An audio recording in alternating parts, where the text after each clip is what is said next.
Bonjour et bienvenue à tous dans cette nouvelle vidéo de l'ingénieur du dimanche. L'ingénieur du dimanche, comme vous savez, c'est une série YouTube que je mets à disposition dans laquelle je partage avec vous étape après étape comment construire un cloud ou une solution cloud évolutive et scalable et sécurisée. Si vous avez vu la précédente vidéo, la 8, vous vous souvenez que on s'est arrêté à la fin parce que on a rencontré un problème. Ce problème était que la vérification euh, du domaine pour utiliser Simple Email Service AWS nécessitait qu'on fasse un enregistrement, donc de type texte. Mais comme nous, on devait valider cet enregistrement dans plusieurs comptes AWS, donc on n'a pas réussi à créer plusieurs enregistrements avec le même nom et du coup j'ai pu travailler dessus un petit peu cette semaine et je suis arrivé à trouver une solution et je vais partager avec vous la solution. Comment on va l'avoir cette solution? On va l'avoir comme c'est un peu les principes de Git là, donc on va l'avoir sous forme d'une merge request. Donc je vais vous montrer le code, on va faire la merge request ensemble, après on va l'analyser. Donc là, je vais juste pusher donc le code. Donc la branche, je l'ai appelée 008 bis, git status, git add, git ignore. Le git ignore, j'ai rajouté dessus le to do pour qu'il ne soit plus problématique, le fichier to do dans lequel j'inscris ce que nous allons, sur quoi on va travailler. Git add ignore, git commit.m, fixing domain SES, git push. Voilà. Donc ça, c'est notre première MR et notre merge request.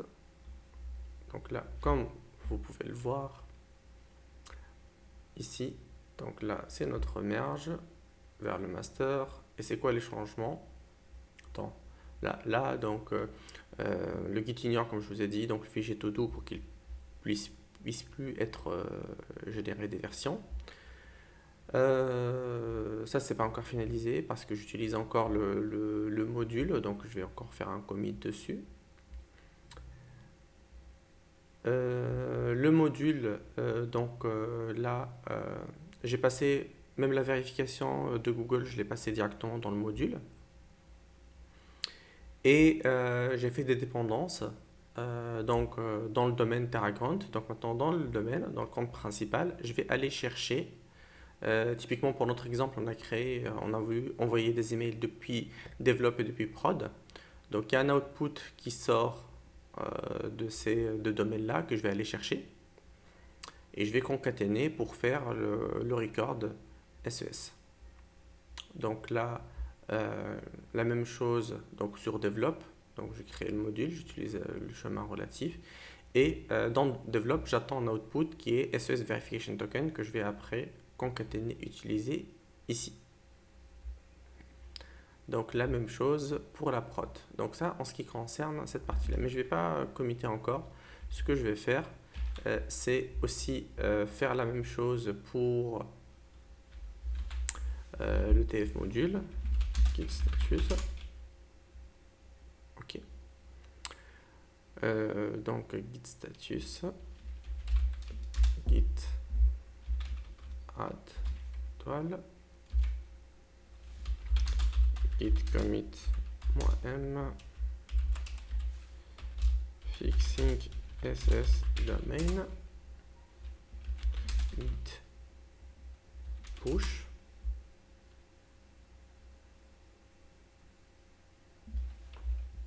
Parfait. Donc là aussi, on a une MR. Parfait. On va voir ensemble cette MR là. Donc c'est quoi ces changements? Donc j'ai rajouté la vérification du domaine. Je l'ai conditionné par rapport à est-ce qu'on utilise les MX de Google ou pas. Là. Et après, le Amazon Verification Token, record, pardon, dans le domaine, je l'ai rajouté. dans le module des domaines, etc.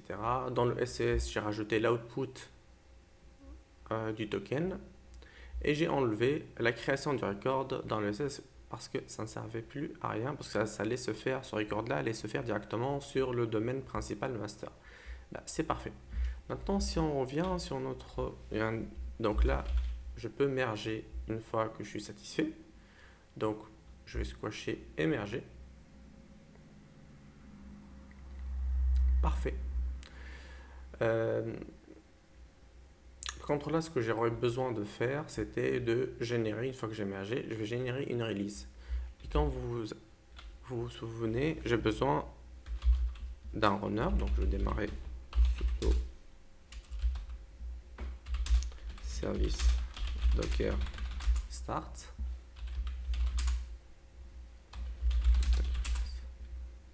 Donc, il n'y a pas de runner qui est démarré. Donc là, et comme vous vous souvenez la dernière fois, je vous ai montré que je n'avais plus besoin pour aller sur le runner en question. Donc ici, si je vais sur... Voilà. Donc je vais sur le runner. Donc là, si je fais mon Terragrant, donc je n'ai même pas besoin déjà. Donc là, dans les variables que je partage avec vous, il n'y a aucune indication sur le token, donc c'est complètement transparent. Donc ce que je vais faire, c'est que Terragrant apply, ce qui va me permettre de démarrer un nouveau runner.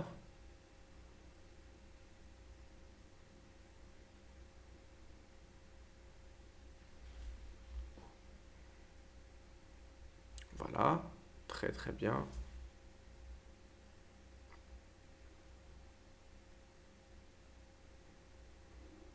Bon, là je me rends compte que vous arrivez quand même à visualiser donc le runner, le token. Donc quelqu'un de malin peut aller venir voir ici.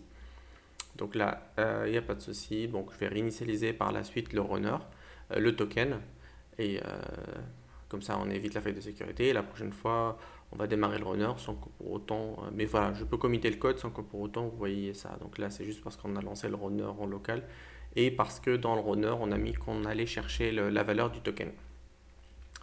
C'est parfait. Donc maintenant, si je reviens sur notre projet et que je veux générer une nouvelle release, donc on va voir que donc, le runner pourra être déclenché. Donc il va être déclenché depuis mon poste.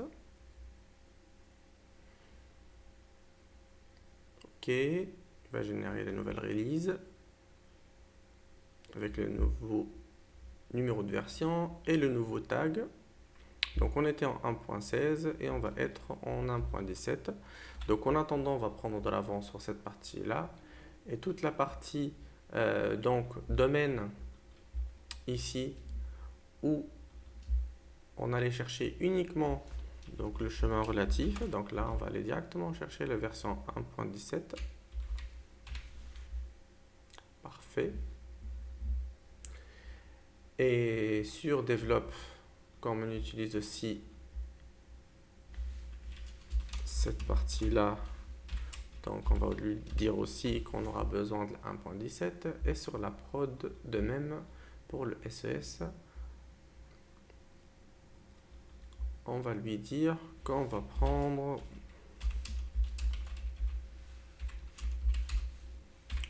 le SES et c'est parfait. Donc là, si je vérifie mes changements, donc là, c'est bon.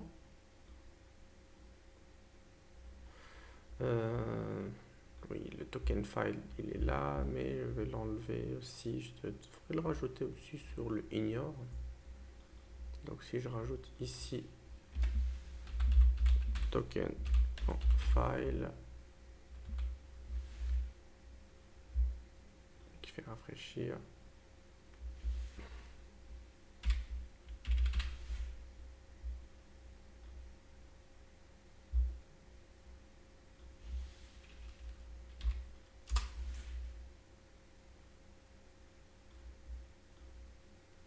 Parfait. Donc là, on est bon. Et pour vérifier que c'est bon, Donc là, ça c'est fondation. Ok. Je vais de niveau au-dessus. Status, parfait. Git add étoile. Git add senior. Git commit -m. Setting version 17. Parfait. Et là, on va voir que la version 17, est-ce qu'elle a été créée? La version 17 a été créée, c'est parfait. Donc, je peux faire mon git push. Et c'est nickel. Donc là, c'est bon. J'ai poussé mon code et la version 17. Mais avant toute chose, donc je vais la tester sur un nouvel environnement. Donc là, j'ai fait sur develop et j'ai fait sur prod. Là, ce que je vais faire, c'est que je vais faire la même chose en environnement du AT. Donc en environnement du AT, comme sur develop, donc je peux prendre directement tout le dossier, le mettre sur l'environnement, on a dit, du AT. Parfait. Ok. Je vais juste ici récupérer le numéro de compte. Ici, je vais appeler ça UAT pour respecter un petit peu tout ce qui est règle de nommage. Dans la variable du AT ici, donc je vais utiliser cette valeur-là. Tout ça, c'est bon. Le main, donc je vais créer un module en me basant sur ça. Parfait. Et j'aurai besoin d'un output qui veut dire ça. Là, c'est parfait tout ça. Donc maintenant que tout est bon, je peux venir donc sur la partie UAT. Ok. Et donc, je vais me connecter sur la console. Donc, je vais aller sur l'environnement du AT, sur lequel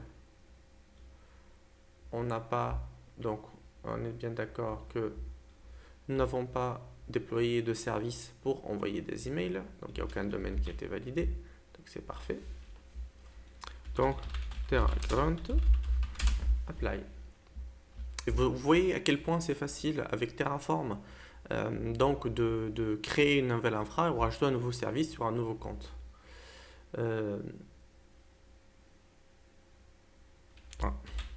Ça c'est normal, ça c'est mon erreur, c'est le problème du Terraform, le point Terraform qui existe déjà. C'est le seul point embêtant du copier-coller d'infra. Bon, Terraform.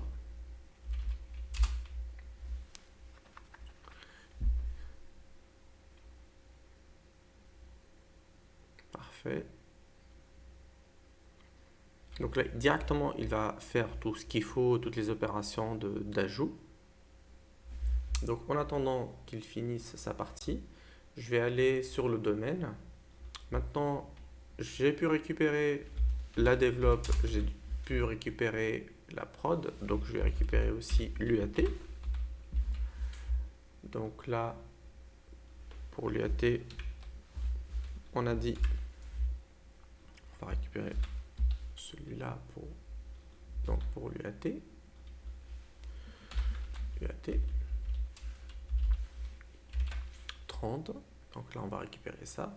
Et dans le record, ici, on va rajouter une nouvelle dépendance qui sera celle de l'UAT.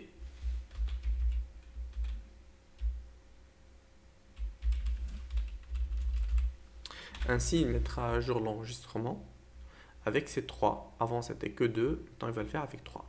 Donc là, comme on peut voir, il est en train de rajouter les différents enregistrements. Il est en train de créer les records sur le compte master, bien sûr. Mais là, après, quand on viendra sur la partie, on viendra sur le master, bah, c'est parfait. Il a créé son output, c'est nickel. Donc maintenant, si on va sur le master et on va dans le domaine, en lui indiquant cette dépendance qu'il va chercher l'output, donc je peux lui dire Terragram apply au domaine.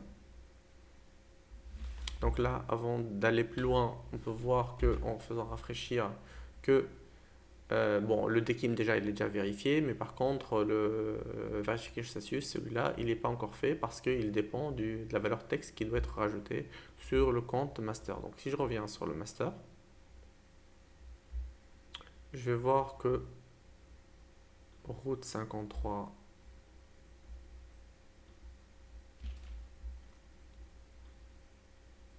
donc avant, c'était en TXT, le SES celui-là, donc c'était 2, et on voit que bah, là, il y a eu une erreur. Euh,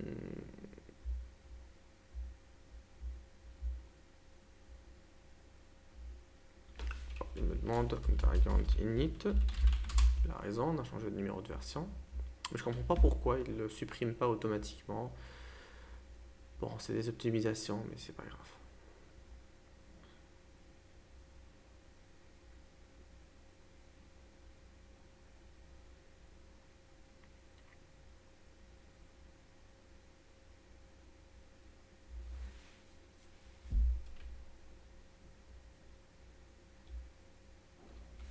Parfait. Donc l'init il est fait. Maintenant on va faire l'apply.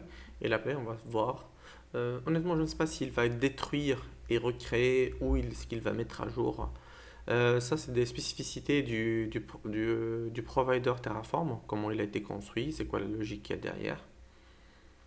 Donc, mais on pourra le voir directement ce qui a été décidé. Mais voilà. À savoir que dans un futur proche, euh, on va travailler aussi sur les providers Terraform.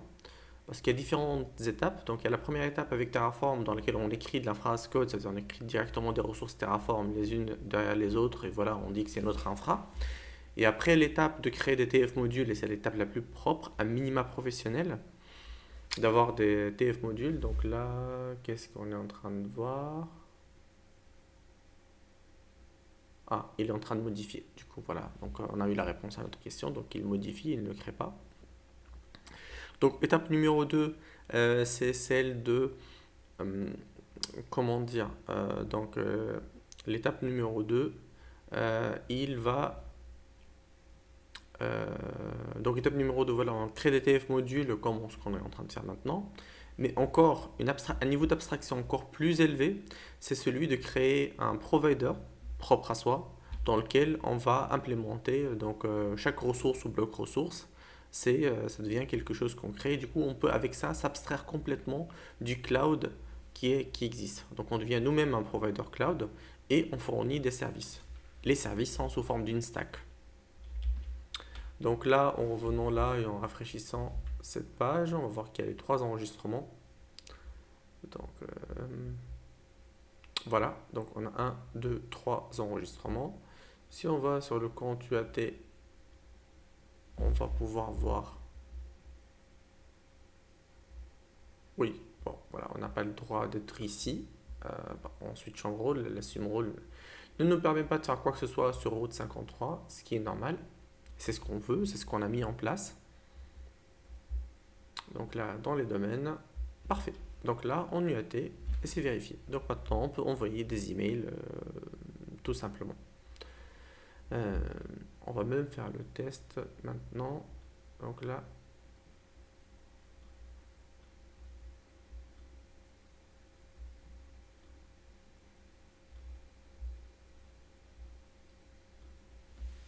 envoyer à Walid to walid@i.eu test et test.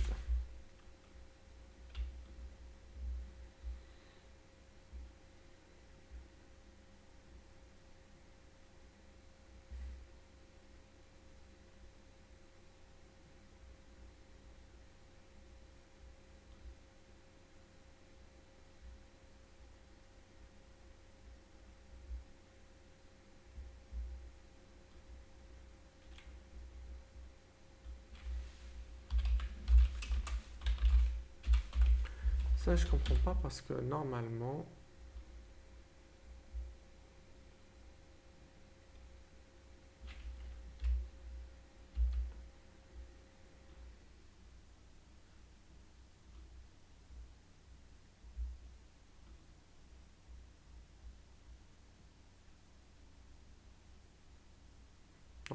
a tous les droits pour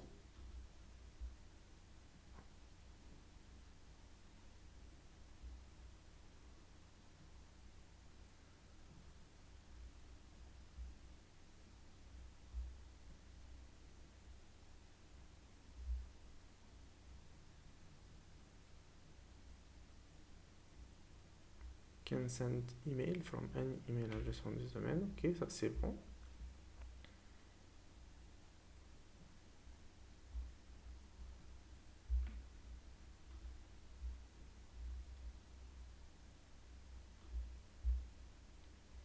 Ok, bon, on y reviendra à cette partie-là pour les envois des emails. Ok, ça marche. Donc avec ça, maintenant, notre master il est bien configuré, on est bon, notre TF module il est bon. Donc là, les deux parties sont bonnes. Donc avec ça, on a fini donc notre workshop sur la création de la configuration du service SES sur nos différents comptes AWS. Donc je vais arrêter la vidéo là et je vais démarrer la vidéo de cette semaine. Merci et à la prochaine vidéo.